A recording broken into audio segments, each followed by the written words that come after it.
Good afternoon, guys. Welcome back to my channel. Jake and I have got something here that's got a little bit of an interesting focus, or at least for us. We want to talk about what we think are our favorite picks in the draft, regardless of team. I mean, we'll certainly talk about the Ravens and the Lions a little bit. I think we're going to avoid Seattle, though, right? Because we're going to do a standalone reaction to their draft.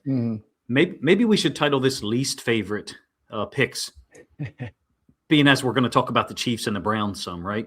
Yes, we are. Yes, we are.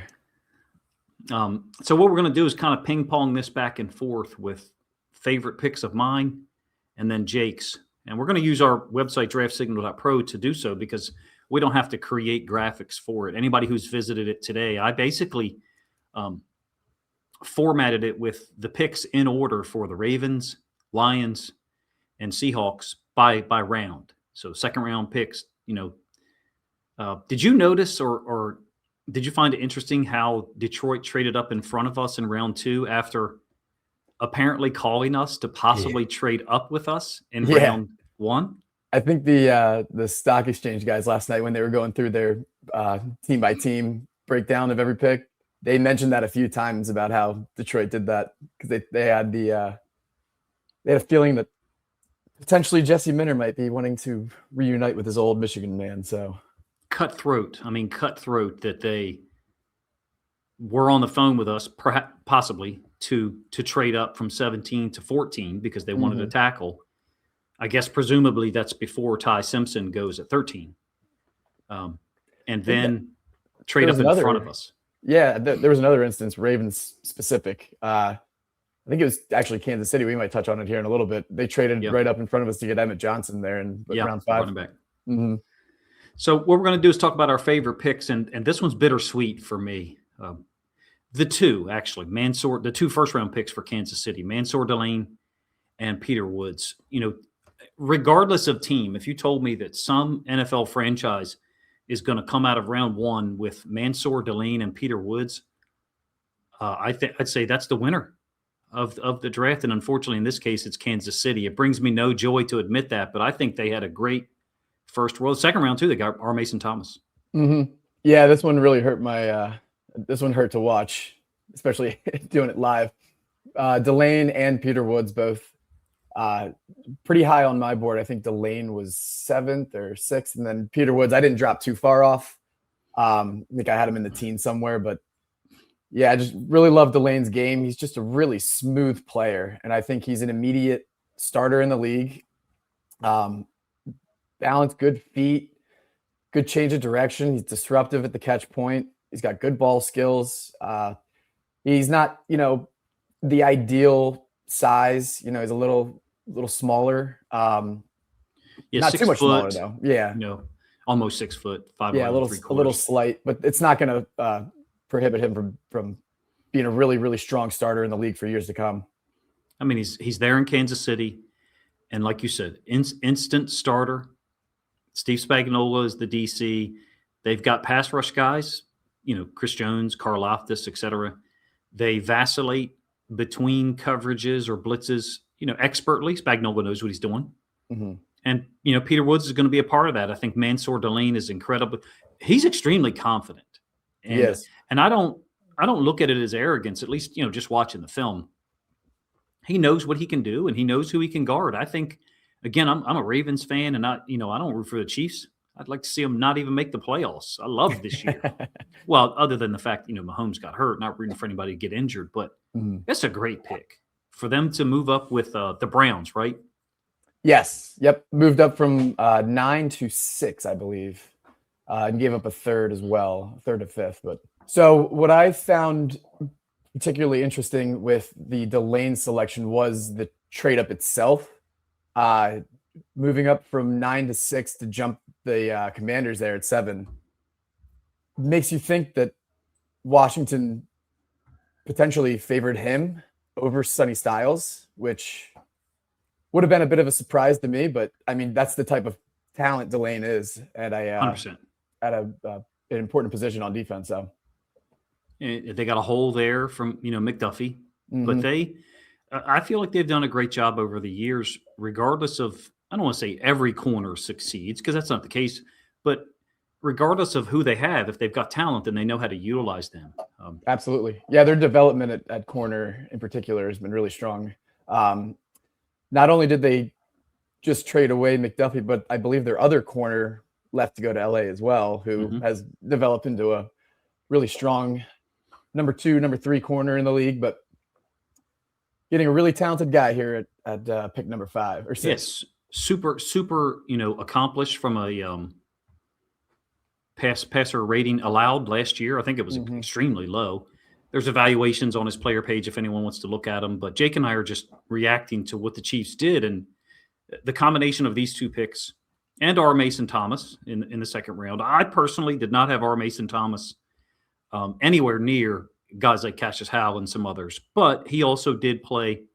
He was asked to do some things at Oklahoma that he won't be doing on an NFL. He won't be in a 4-eye in the NFL. He won't be B-gap responsible. He'll be an edge defender. So, R. Mason Thomas is a good player, good talent, certainly. The combination of the 2 first-round picks and then adding R. Mason Thomas to it, I think the Chiefs come out of this. It's a great group for them. That trio, I should say. Yeah, we're forgetting one too. One of our favorites, Jaden Kennedy in the 5th or 4th round. Yep. Really strong draft. Highly, as far as passer rating against, Jaden Kennedy was super high. I remember doing Ken's show, and he remarked on it that Kennedy's numbers were great as far as passer rating against. So yeah, Kansas City knows what they're doing. It brings me and Jake no joy to say that they did a great job, but just being intellectually honest with. That's what's so fun about the draft for me is we don't know where these guys are going to go. So the people who do evaluations, in this case, myself, and then Will Rock from Detroit Football Journal, if you do go read the evaluation, it's not skewed because he got picked by the Chiefs. You guys wrote these, a month ago or 6 weeks ago. So you're getting a realistic evaluation. So one thing with Peter Woods that I'd like to point out too, I know his effort level definitely took a step back in this past season. He was asked, or he lost a bunch of weight. I think he was up in the 310s, maybe 320s last year, all the way down to like 295. What do we have here? 298 at the combine. Significant amount. Yeah, that could have played a factor. Also, if you look at Clemson as a whole, it seemed like a lot of those top tier players that we expected to be, early draft picks all took a step back. On the defensive side, especially. In particular, yeah, exactly. So there could be some context behind the scenes that we don't really know about, but I think Peter Woods, if you just look at the talent that he is, the twitched up 3-down potential defensive lineman that can be a game wrecker as a pass rusher and hold his own in the run game. I think he's a really, really talented player, and he's going to be a pain in our sides for a while. Yeah. Apparently had a unique draft night party. It occurred at a car dealership.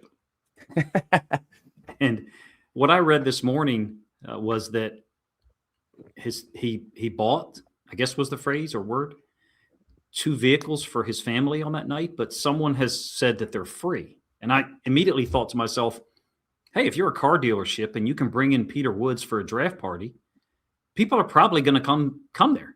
Yeah.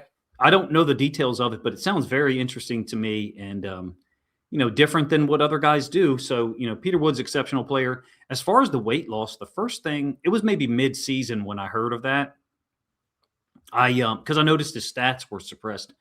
First thing I thought of was, was he sick or something at some point in time? Like, to be 20, 21 years old and lose 20 pounds, or 15, 18, 20 pounds, that's a serious thing. So significant. Still talented, still very talented, and Kansas City knows what they're doing. Pairing him with a guy like Chris Jones too. I mean, yeah. I want to stop talking about the Chiefs. I'll be honest with you. The Texans don't bother me as much. This is one you chose, Kayden McDonald. Yeah. Lasted to round 2 though.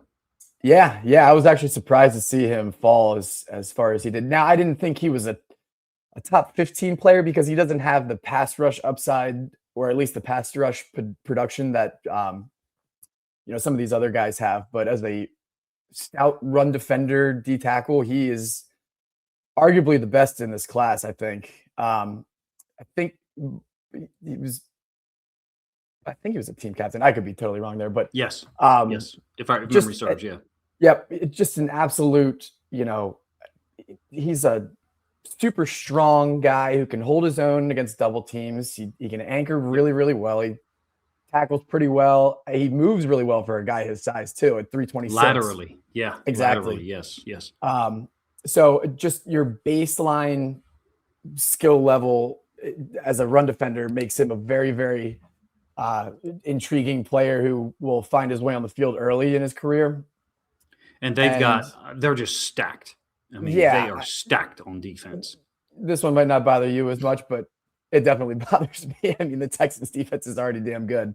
And adding a guy like McDonald, who, he will potentially develop into a 3-down D lineman. Right. You hope that his pass rush kind of develops over time, but immediately comes in as a guy who's going to be first down, second down on the field, causing problems in the middle.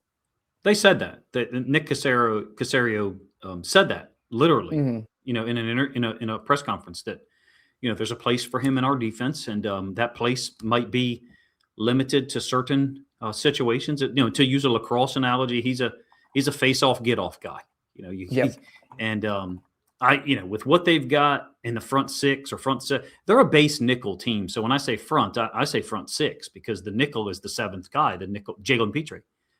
They're a scary football team, in my opinion, for 2027. Their schedule will be different, I know, because they made it so far in the playoffs and they were so successful. But, they tried to figure out the offensive line. This is a good one. This is a good pick by you. When we talked about the guys to include in this type of video, I wouldn't have picked Kayden McDonald, but says a lot about him. I believe he spoke to NFL commissioner after round one, and they said, please stick around, even though you didn't get picked, and he did. So really good football player. All 11 starters from Ohio State's national championship defense got drafted. Which is insane. 2 years ago. Yeah. McDonald's still only 21 too, so he's still very young, still developing, still learning.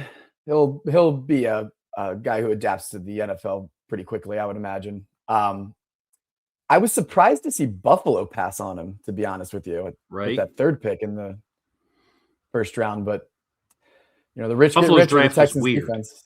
It was interesting. Yeah, the TJ Parker pick there at the third pick in the second round, I didn't really get. They traded back so many times. They stockpiled picks in a lot of places. I'm not saying the Bills had a bad draft. I do not have them signed up for us to talk about here as far as the teams I think had the best draft. Obviously, we're going to both talk about the same. Ravens did a great job, but we're both going to talk about the same team here at the end. The strategy that Buffalo went in with, moving back accumulating a bunch of picks, because as we've mentioned so many times throughout this process, it was a deep draft with a lot of players who were going to find roles on teams. And they did a good job. Yeah, exactly. So they stockpiled a bunch of picks. I think they were in the mindset of let's raise our floor instead of hit a home run with a top pick. So don't really mind it as much, but I think this one's a home run. Mm-hmm. I do. At 45 specifically. And going back and doing a Ravens draft recap, EA and I did one on Sunday night. You were busy, and then I did a Lions one last night, Monday night. I went back and looked at some of the projections. A lot of the guys, the collaborators on the DRAFTSIGNAL.PRO website, nailed the edge defender. I mean, nailed it for the projections. I mean, Dan Viennes, Will Rock, EA. I mean, I had one for Derek Moore. I was like,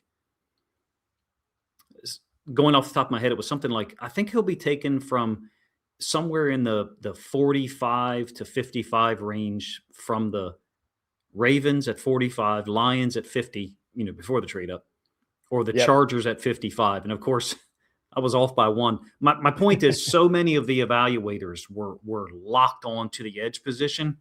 And this was one of them that I was different from others. I did not like Zion Young as a late first round pick. I just did not. I didn't think that I thought the lack of pass rush moves was clear.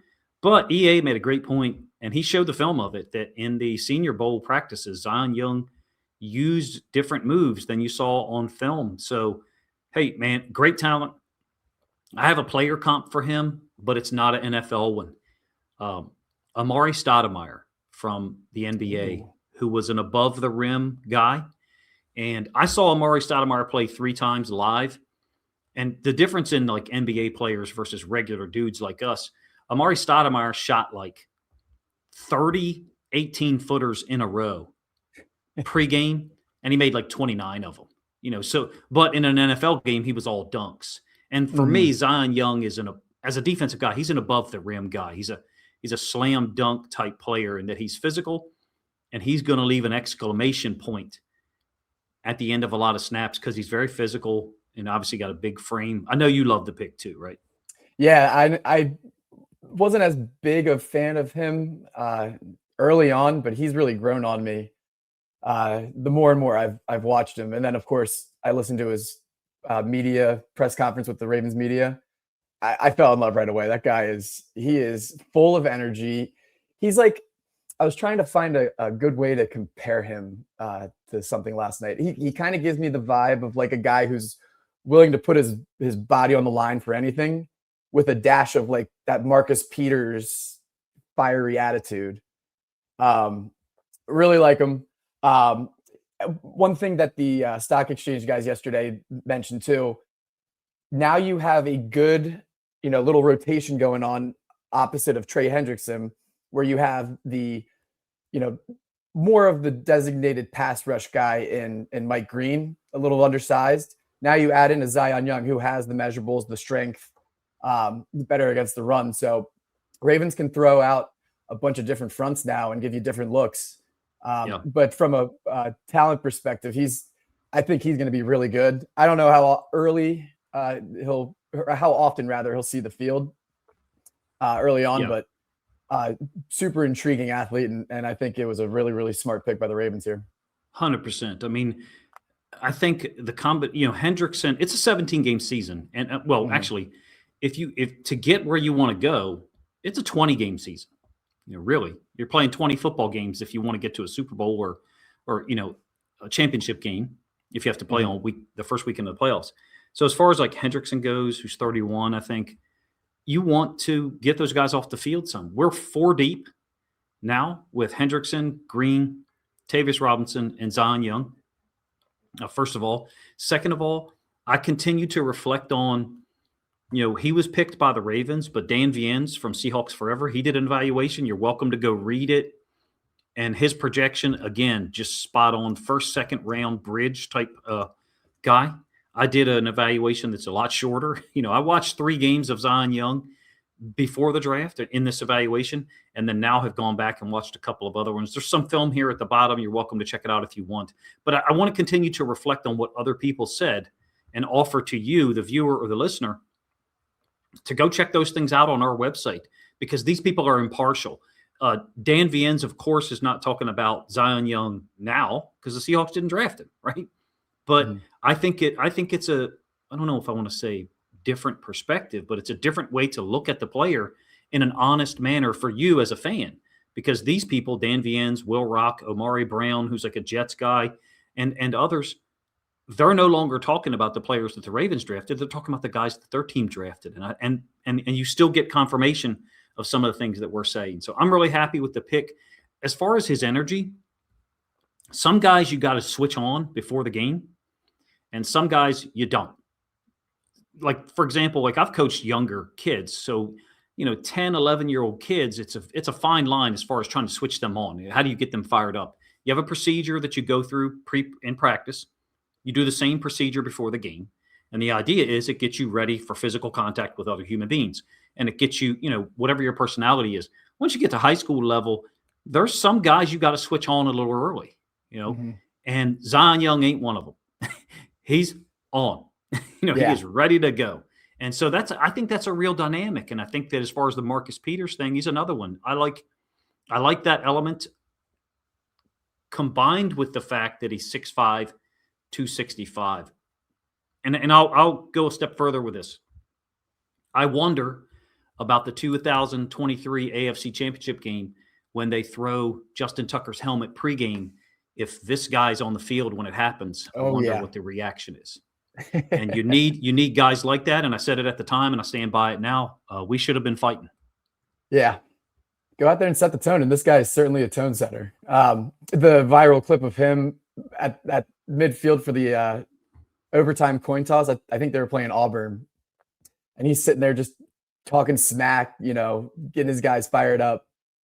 And he's not, he's not somebody that I'm really necessarily concerned with, because he was voted as the team captain in Missouri. So clearly he's got the leadership skills as well. There comes a time. And it's not every week and it's not every game, certainly.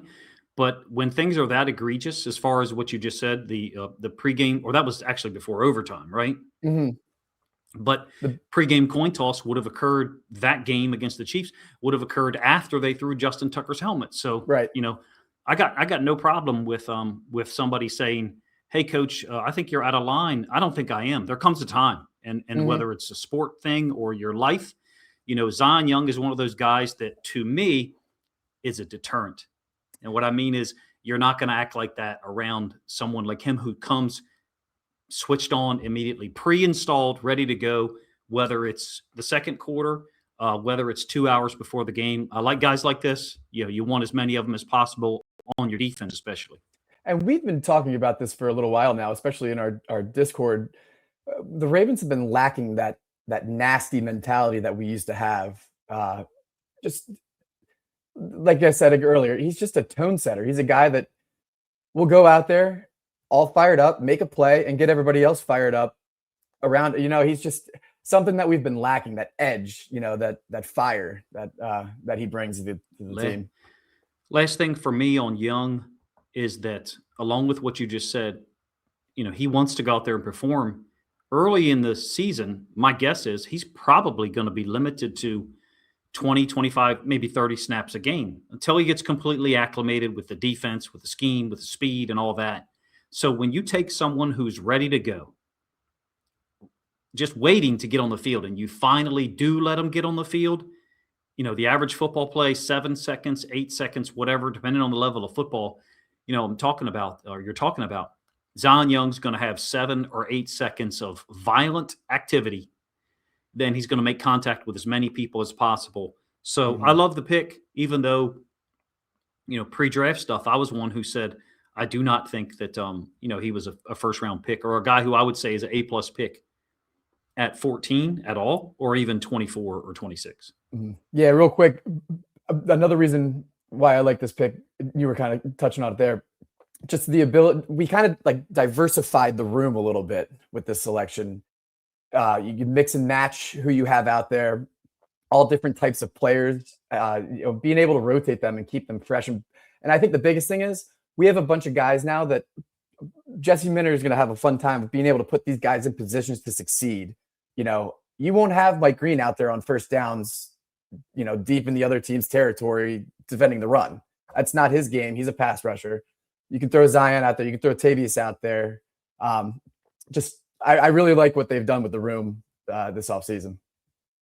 We were playing a better brand of defense late in 2024 as far as the edge defender group. If you remember, Tavius Robinson, the Bills game, the loss on the road, 1st and 10, 12 personnel, Tavius Robinson and Malik Harrison were the edge defenders. And then, 3rd and 8, Kyle Van Noy, Odafe Owe.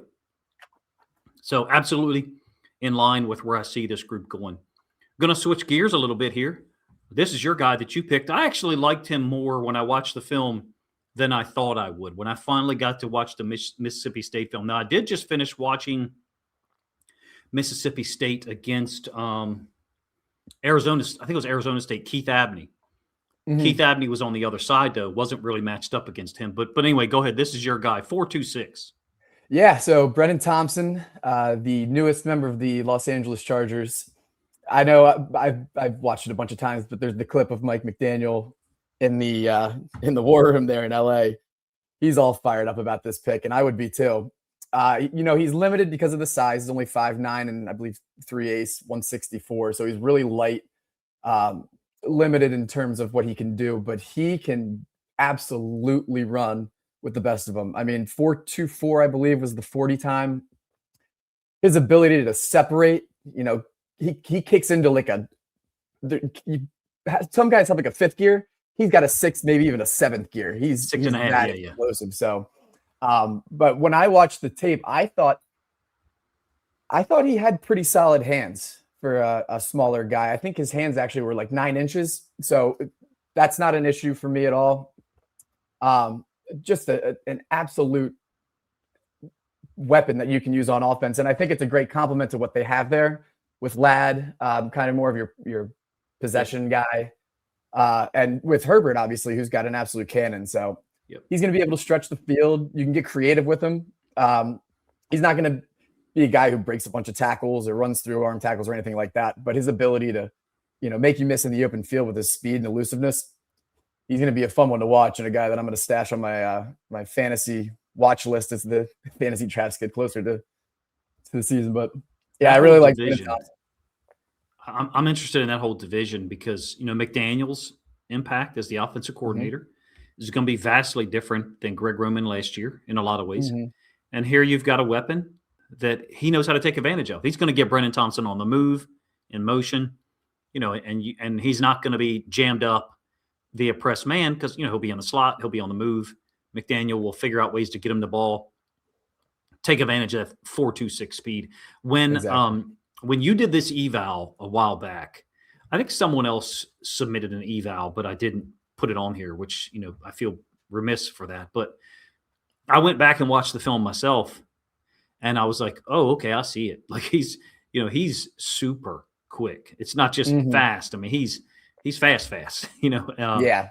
And home run hitter is exactly right. On the website, for anybody who's interested, we've got, some of his touchdowns in 2025. I don't think it's all of them, but it's all the way at the bottom if you're interested. That is a great pick because the Chargers, McDaniel knows what he wants to do globally with the offense, but now he's got another piece to use to threaten defenses in a way that, somewhat similar to Tyreek Hill, obviously.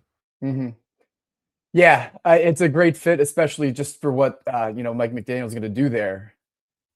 He had, I think, was it Mike Washington, kind of similar body type, smaller, limited guy, but his ability to, get creative and scheme these guys open and get the ball in their hands where they can make plays.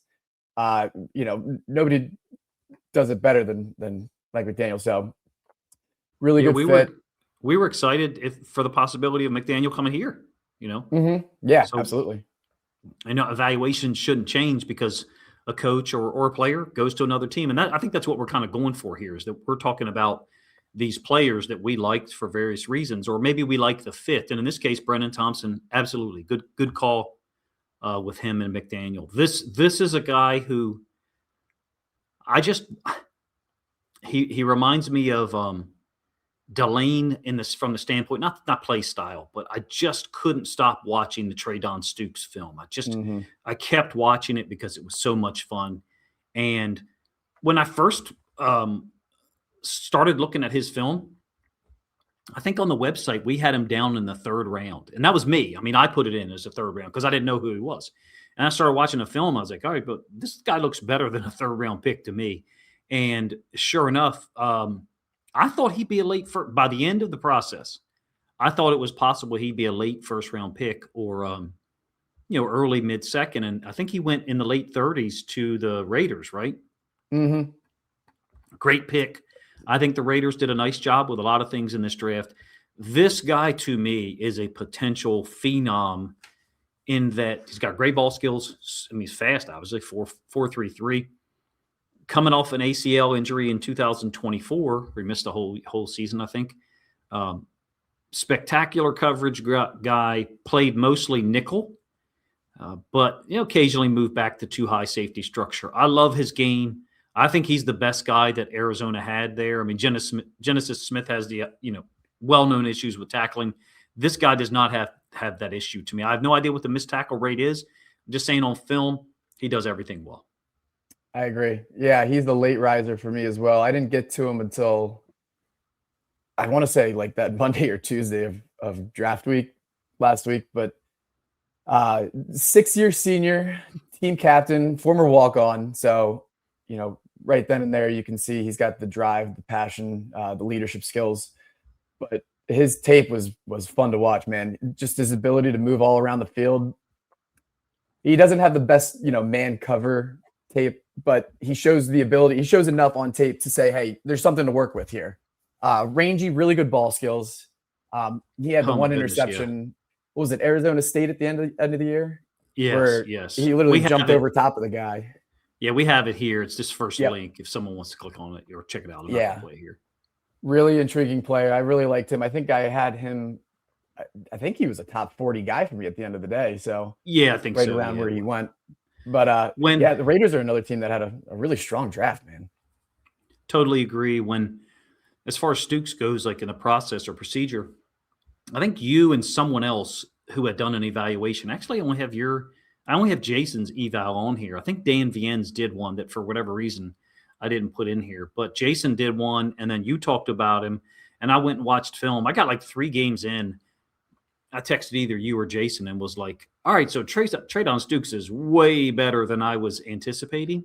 Mm-hmm. I think the Raiders got an instant starter here, in my opinion.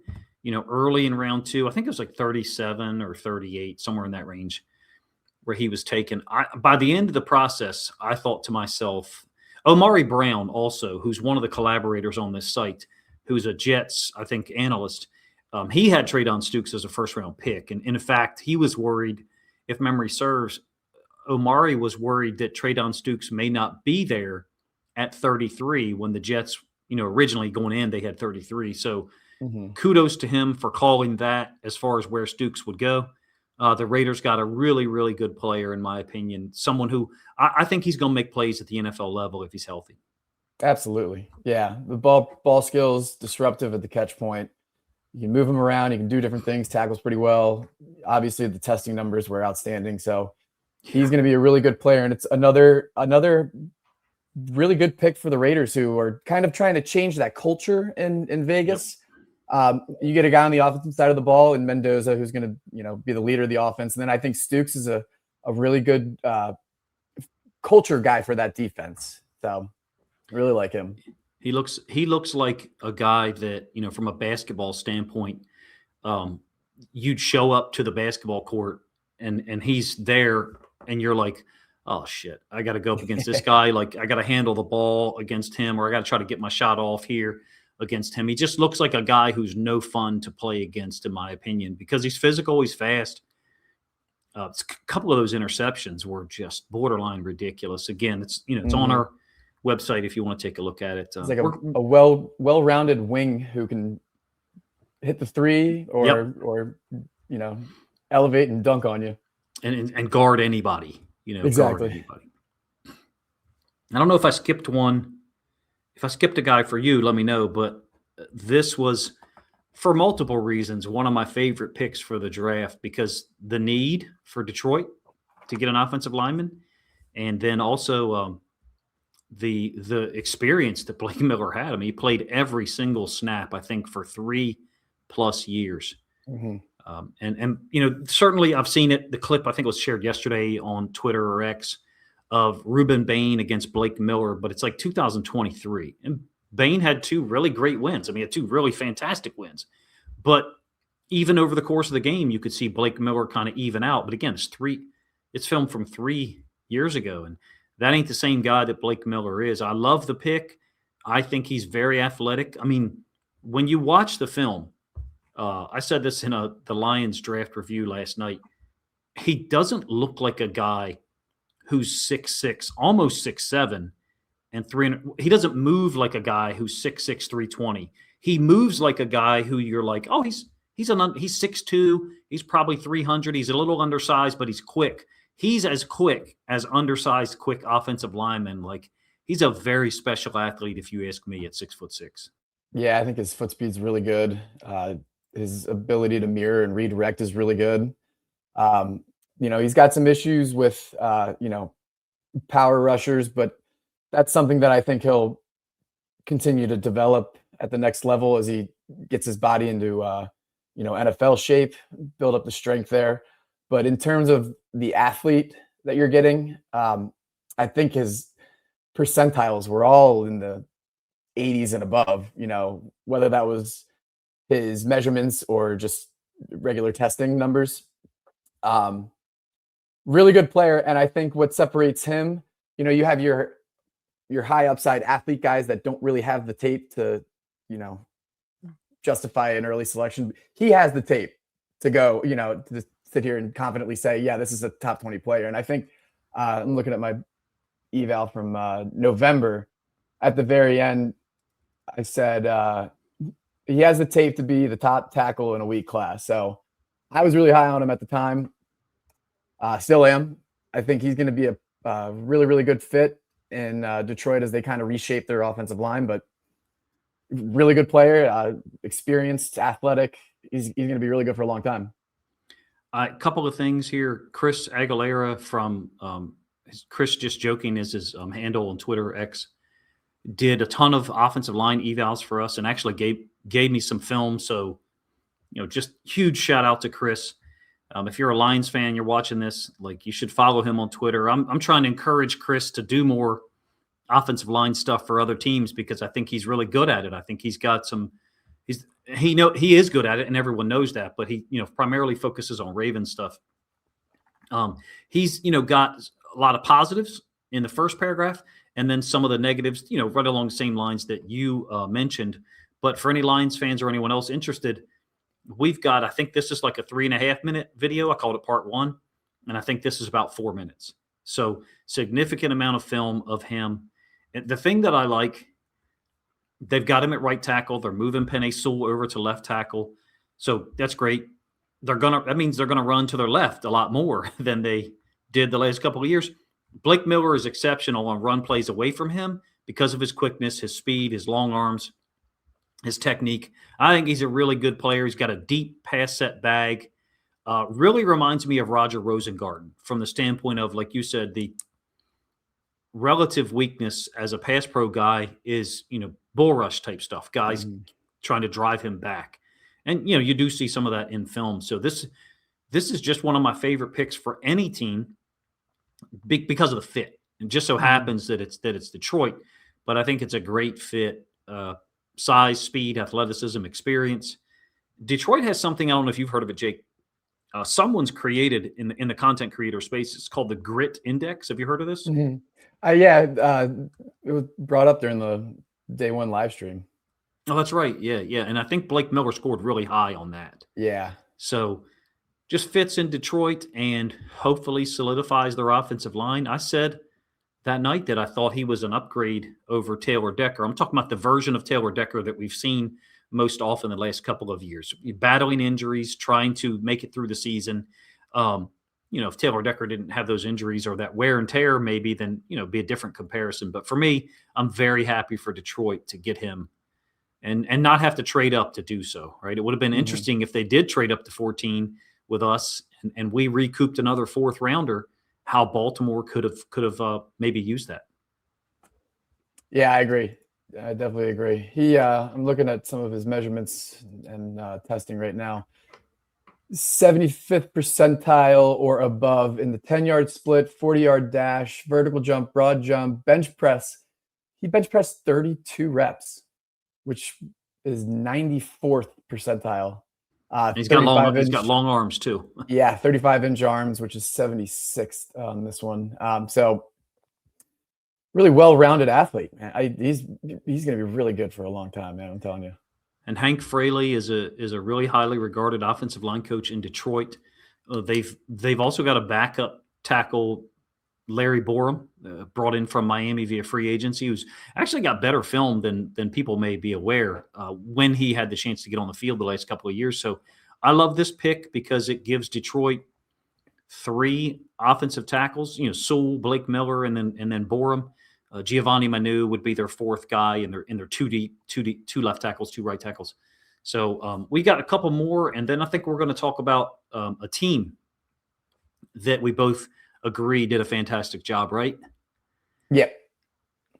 Last one that, and I feel like this is wild too. It was wild Friday night. You weren't on the stream, but the last pick of the 3rd round, my energy level was was dipping. EA and I had been streaming. Karuga joined us as well from the Ravens Discord. We'd been streaming for like 4 hours. You and I and others had streamed on Thursday night for 4 hours. And the last pick here of round 3, when I saw it pop up, I just kind of was like, oh, wow. Another Maryland DB drafted high. In fact, of the Maryland DBs that have been drafted in the last 5, 6, 7 years, is he the highest pick? Pick 100, last pick of the third round. Might be. There haven't been many top tier Maryland prospects, if I can remember. It was all 4th, 5th, and 6th. Dante Trader was a 6th rounder for Miami, I think. Yep, I think so. Yeah, this might be the highest pick. I'll take a look real quick. But as far as the DBs go, it's now a legitimate line of Maryland defensive backs that are taken in the draft. Going back 5, 6, 7 years, right? I mean, it's a legitimate thing that I think deserves its own attention. Mm-hmm. Yeah, and I remember when Maryland landed him originally in the portal. I have a few of my old coworkers were still there. They were fired up to get him. They thought he was a high impact player who can do a bunch of different things, and they thought, this guy has Sunday potential, and here we are talking about him here at pick 100. I have talked about him multiple times because I saw him play in high school. He's from Frederick originally, or Middletown, excuse me, in Frederick County. And then went to Quince Orchard the year after the pandemic, won a state title there. My evaluation said, he's currently listed in the 6th or 7th, and I thought, he warrants consideration in the back of the 4th. The Jags took him at the end of the 3rd. Of course, the Jags have gotten some negative feedback because they took a tight end early in round 2, I believe, who a lot of people had, still being on the board in the 4th. And here they took Jalen Huskey. We'll see how it works out, but I think his talent warranted a selection in the area, or the range, I should say, that he got picked. If you're, listening, Ravens fan, Lions, Seahawks, whatever, and you don't know much about Jalen Huskey, why do you get drafted in the 3rd round or the last pick of the 3rd round? We got some film at the bottom that shows you the ball skills. He also played outside corner in high school. He played outside corner at Bowling Green, came to Maryland as an outside corner, and then moved to safety. Tackles well. My comp for Tony Jefferson, and I stand on that one from the standpoint of someone who can cover, someone who can take the ball away, someone who's willing to come down and be physical. I love his mindset. I think Jalen Huskey is going to be a really good player in the NFL. Yeah, my biggest thing with DBs is ball skills. Having that ability to create turnovers or just be disruptive at the catch point, reading, the quarterback's eyes, playing the ball in the air. He's really, really good at it. And that's what kind of drove him up my rankings. Rangy guy. I think he's going to be a really talented player. Might not be an early contributor early on in his career, but someone who I think will find a role in this defense in Jacksonville and be a really solid player for him. Yeah. I know that, Jacksonville's got high hopes for this year based on what they did last year, their first year under Liam Cohen. I love this pick, and it was just it made it difficult for me to walk away from the stream at Friday night because I was just happy for him, happy for Maryland. Mm-hmm. And this was a great draft for guys from Maryland. Barham went to the Cowboys at 92. Mansour Delane went 6 to the Chiefs. Denai Dennis Sutton went 4th round to the Packers. Missing a couple of other guys there. Well, obviously Derek Moore went to Detroit in the 2nd round, and Huskey at the end of the 3rd.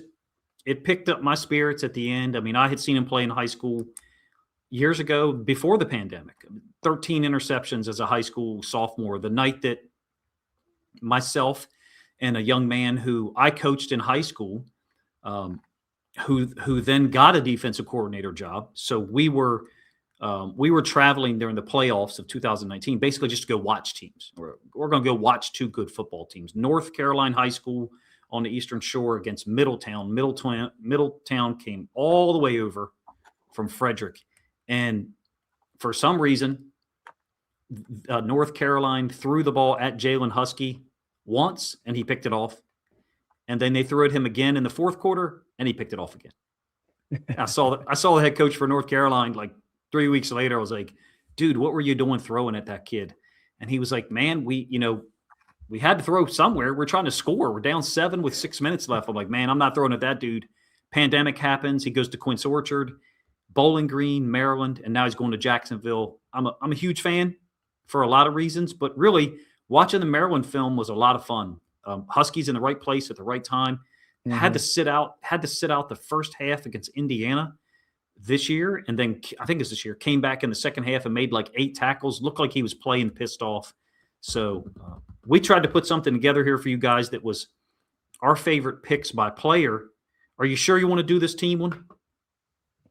I can run through a couple team ones. I know we have one that we definitely don't want to talk about, but yeah.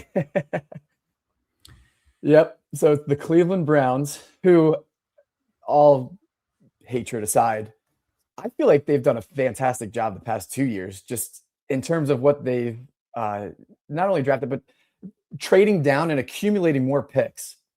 And not only, having the volume of picks, but drafting high impact guys that are really talented. They're really filling out their roster well with young talent. We saw it last year, Schlesinger, Quinshon Judkins. This year with, yeah, exactly. So they're doing a really great job of, building out that roster. Now, the question that they've had for 30 years now, are they ever going to find the quarterback? And that's, the everlasting question for them. But yeah, really, really good draft. And I like what they did here. Late first round, early second round, getting 2 guys that have, totally different styles of play, but really impactful guys, and they're going to cause problems for us. I'll tell you that. 100%. I can't, switch gears on players or switch up on evaluation. Spencer Fano was someone that we thought, I think generally in our Ravens Discord, the idea was if we traded back, that Fano would be an option, right? And but that certainly wouldn't have been true. I mean, they took him at 9. He played left tackle, really low pressure rate allowed. Supposedly, I'm not the biggest fan of using pressure rate for offensive linemen or defensive linemen, because I think sometimes that I wonder who's doing the analysis. Like, for me to totally trust them all the time, I'd have to see all the plays listed and whether it's considered a pressure or not, and then be able to go look at the particular ones. But in this case, 1.1 pressure rate, 1.1% pressure rate, even if that should be doubled legitimately, it's still great, right? It's still fantastic, especially when you take in mind that the left tackles for the Browns was 16.2 in 2025. As far as the 2 receivers, man, this is home run for them. Concepcion and Boston, in my opinion. They still got Jerry Jeudy, Fanning Jr., Judkins. I think that Todd Monken, I think it's pretty obvious he knows what to do to move the football and score points on offense. I think they're in a great spot. Hopefully they're good enough to beat the Steelers and the Bengals, but not beat us. That's true. Yeah. Concepcion, the obvious, lazy comp when, envisioning his role with the Browns is kind of what Zay Flowers was with us for the past couple of years, as a guy that you can scheme open, get the ball in his hands, see what he can do as a playmaker in the open field. I had some questions about his hands, but as a playmaker, and he's got the return value too on special teams. So that's one thing that I noticed when he was running in the open field. Like, he wasn't afraid of, running through arm tackles. You could see that returner style running in his yards after the catch runs. Boston, good way to put obviously, it. Yeah, definitely. Boston, my biggest concern with him is obviously the long speed, but he's your prototypical red zone threat. Really, really good hands. I think he moves really well for a guy his size. Really fluid. I think he's got really good tempo in his routes as well. So he knows what he's doing. He knows what absolutely. he's doing. Like, 20 touchdowns the last 2 years for him. They're going all in on offense. Look, they drafted Fano. He's the 4th starting caliber, maybe you want to say 3, whatever, starting caliber offensive lineman. They brought in Titus Howard, Zion Johnson. I understand there's, criticisms, just rightfully so, of his play at times in the NFL. Elton Jenkins, like a guard center. I don't think Jenkins participated last week in the little, whatever you want to call it, off-season workout that every team had. But they've committed to the offensive line. I should say as well, they drafted Austin Barber, tackle from Florida. They traded up, I think, to draft him in the 3rd round, and also got the center from Alabama.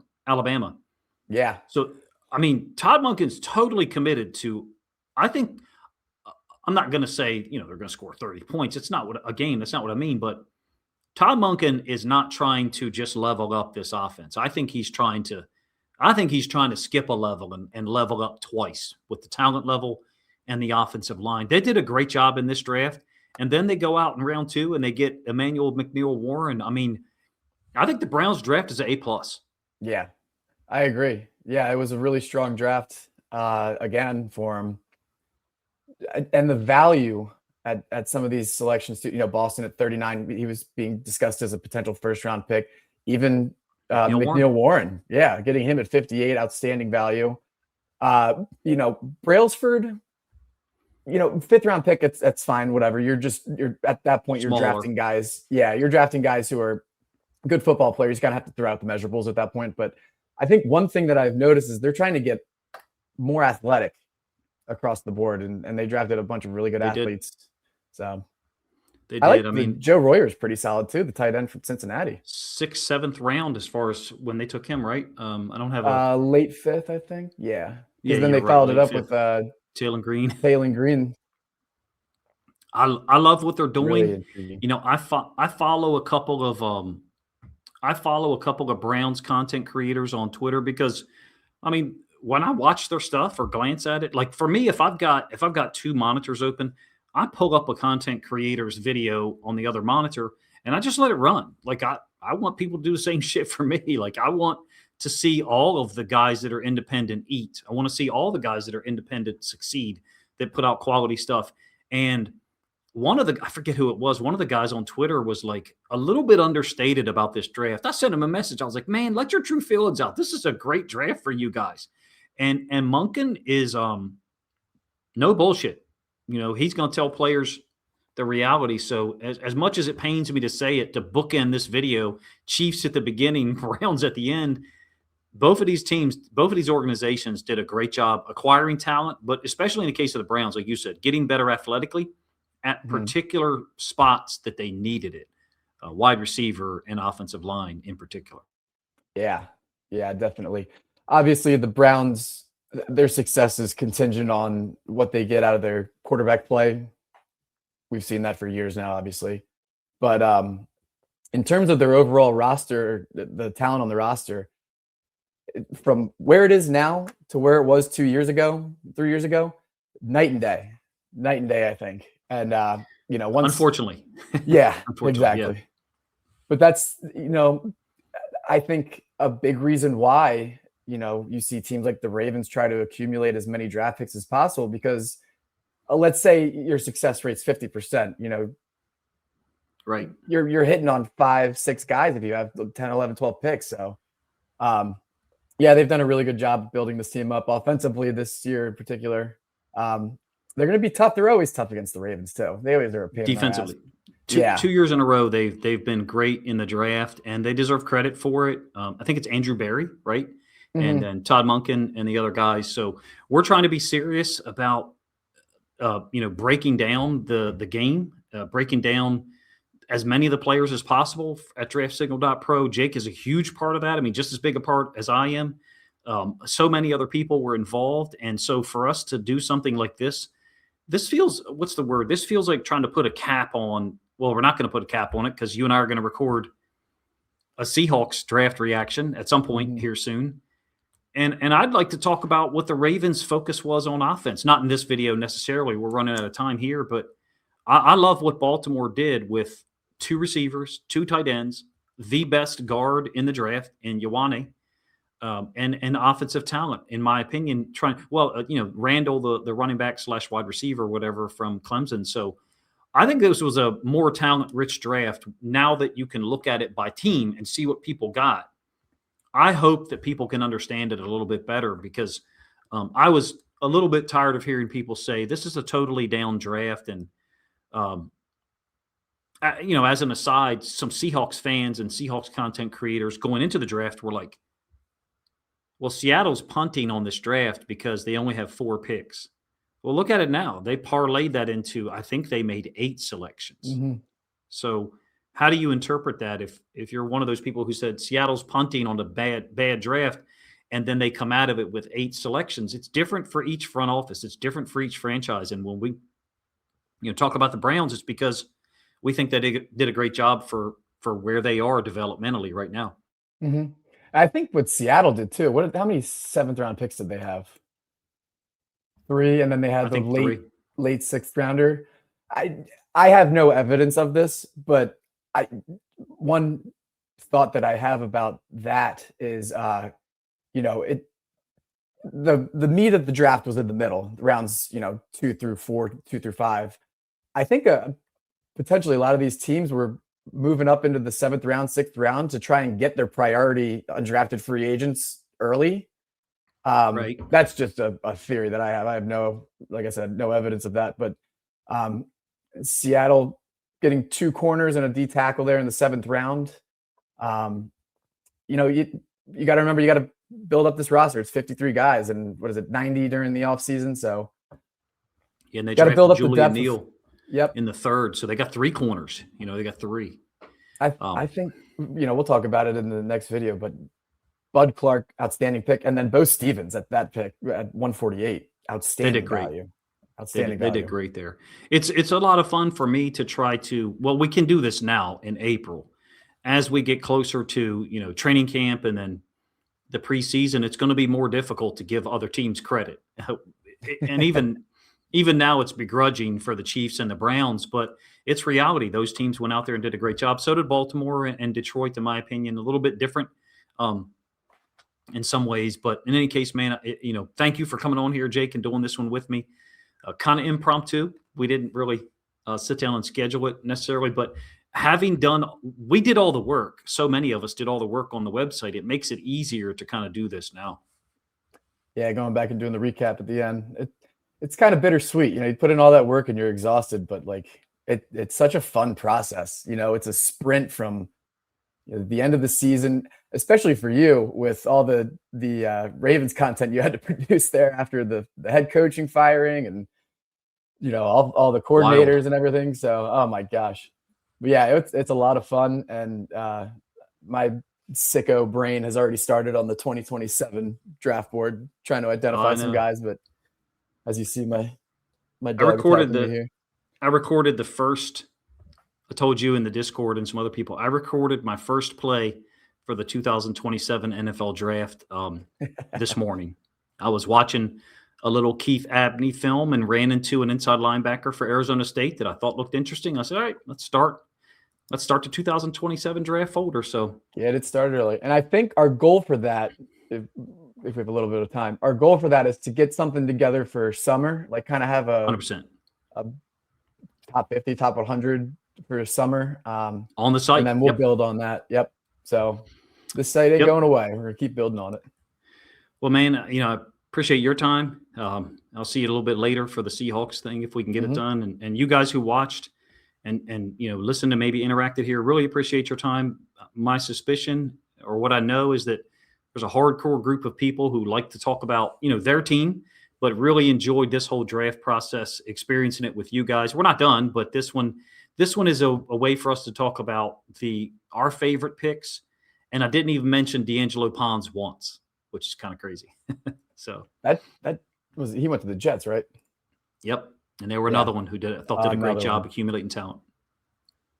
So, well, we appreciate you guys' time, and any feedback you've got on the website or stuff that we're producing here, feel free to let us know in the comment section. If you think other, Ravens, Lions, Seahawks, or just NFL fans in general would, appreciate this video and the time that it took us to record it and talk about it, then, please consider grabbing a link to this video, sharing it out on social media to help this content get more reach. Appreciate you guys' time.